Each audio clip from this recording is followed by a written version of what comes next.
সংবাদে আপনাকে স্বাগতম। শুরুতেই সংবাদ শিরোনাম, এরপর বিস্তারিত। ইরাকে যুক্তরাষ্ট্র সৌদি বিমান হামলা, নিহত বেড়ে 20। ইরাকে সৌদি মার্কিন হামলায় ইরানের নিন্দা। হরমুজ নিয়ে ইরানের নতুন প্রস্তাবে বাড়ছে বৈশ্বিক উদ্বেগ। 34 মাসে গাজায় বাবা মা হারিয়েছে 60,000-এর বেশি শিশু। আপনি যদি মুসলিমদের পাশে থাকতে চান তাহলে ভিডিওতে লাইক করে চ্যানেলটি অবশ্যই সাবস্ক্রাইব করে দিবেন। এখন বিস্তারিত। ইরাকে যুক্তরাষ্ট্র সৌদি বিমান হামলা, নিহত বেড়ে 20।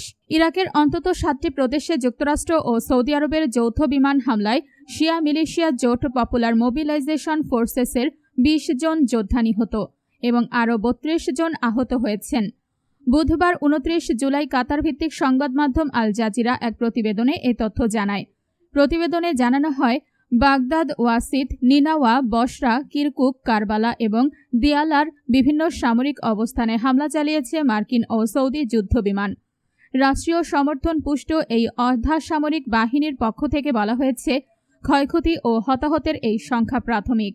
মাঠ পর্যায়ের মূল্যায়ন শেষে এই সংখ্যা আরও বাড়তে পারে। ইরান সমর্থিত গোষ্ঠীগুলোর শেষ 72 ঘণ্টার ড্রোন হামলার জবাবে মার্কিন সেন্ট্রাল কমান্ড এবং সৌদি বিমান বাহিনী যৌথভাবে ইরাকে এই বিমান হামলা পরিচালনা করেছে বলে জানায়। সশস্ত্র এই হামলায় PMF এর বেশ কিছু গুরুত্বপূর্ণ ভবন, সামরিক যান ও অস্ত্র সরঞ্জাম ব্যাপকভাবে ক্ষতিগ্রস্ত হয়েছে। আইন প্রয়োগ ও সার্বভৌমত্ব লঙ্ঘনের অভিযোগে ইরাক সরকার ইতোমধ্যে পরিস্থিতি নিয়ন্ত্রণে উচ্চ পর্যায়ের জরুরি সভা আহ্বান করেছে।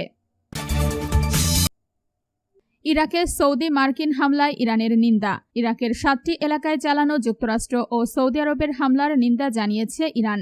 তেহরান এটিকে ইরাকের জাতীয় সার্বভৌমত্ব ও ভৌগোলিক অখণ্ডতার বিরুদ্ধে স্পষ্ট আগ্রাসন বলে আখ্যা দিয়েছে। ইরানের পররাষ্ট্র মন্ত্রণালয় এক বিবৃতিতে বলেছে, এই প্রাণঘাতী হামলা আন্তর্জাতিক আইনের গুরুতর লঙ্ঘন এবং এটি যুক্তরাষ্ট্র ও ইহুদিবাদী শাসনের যুদ্ধের পরিধি বাড়ানোর আকাঙ্ক্ষার সঙ্গে সামঞ্জস্যপূর্ণ।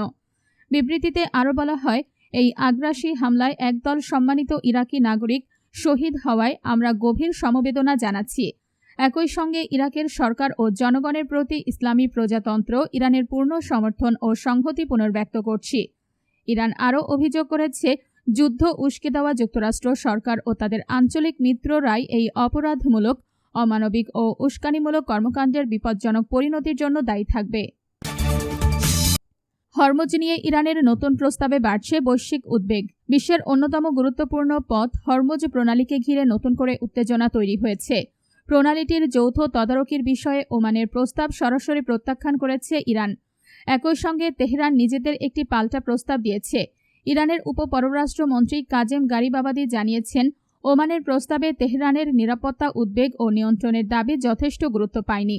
তাই ইরান এমন একটি কাঠামো চায় যেখানে এই কৌশলগত জলপথে তাদের ভূমিকা হবে প্রধান।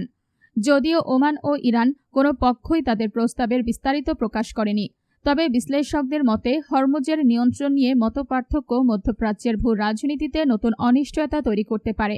বিশ্বের মোট তেল ও তরলীকৃত প্রাকৃতিক গ্যাস LNG রপ্তানির প্রায় 20% হরমুজ প্রণালী দিয়ে পরিবাহিত হয়। ফলে এই জলপথ নিয়ে যে কোনো বিরোধ বা উত্তেজনা আন্তর্জাতিক জ্বালানি বাজার, তেলের দাম এবং বৈশ্বিক বাণিজ্যে তাৎক্ষণিক প্রভাব ফেলতে পারে।